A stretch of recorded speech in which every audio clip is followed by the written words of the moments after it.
বাংলাদেশের নতুন মোল্লা হয়েছেন মোহাম্মদ ইউনূস। বাংলাদেশকে কড়া হুঁশিয়ারি ত্রিপুরার প্রাক্তন মুখ্যমন্ত্রী তথা লোকসভার সাংসদ বিপ্লব কুমার দেবের।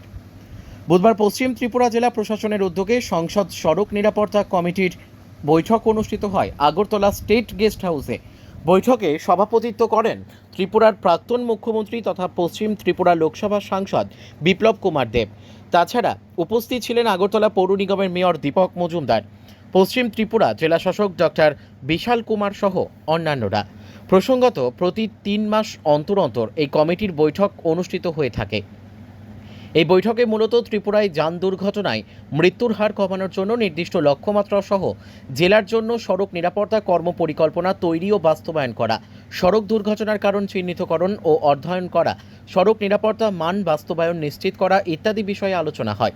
পরবর্তী সময়ে সংবাদ মাধ্যমের মুখোমুখি হয়ে প্রাক্তন মুখ্যমন্ত্রী তথা লোকসভার সাংসদ বিপ্লব কুমার দেব বাংলাদেশের অন্তর্বর্তীকালীন সরকারের প্রধান উপদেষ্টা মোহাম্মদ ইউনূসকে কড়া হুঁশিয়ারি দিয়ে বললেন, বাংলাদেশের নতুন মোল্লা হয়েছে মোহাম্মদ ইউনূস। এবার ইউনূস বুঝবে ভারতের সাহায্য ছাড়া বাংলাদেশ কি করে চলে। সরাসরি ত্রিপুরা থেকে বিক্রম কর্মকারের রিপোর্ট, ক্রাইম প্রেস বেঙ্গল নিউজ।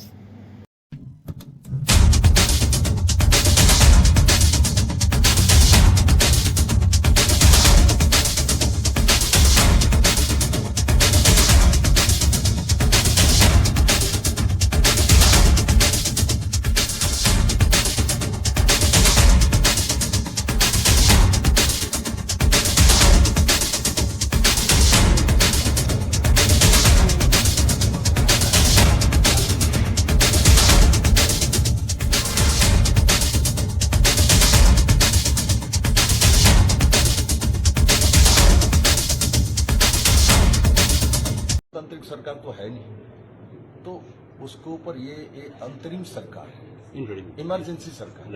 तो इमरजेंसी सरकार इमरजेंसी जैसा ही बात करता है, तो उनके बात की शैली वही होगा। तो उसके ऊपर डिपेंड करके दुनिया नहीं चलता, और इनको धीरे धीरे मालूम चलेगा दुनिया कैसे चलता है, राष्ट्रसंघ कैसे चलता है, कंट्री का नियम कानून क्या होता है, डेमोक्रेसी क्या होता है। नए नए मुल्ला है, अपने आप ठीक हो जाएगा।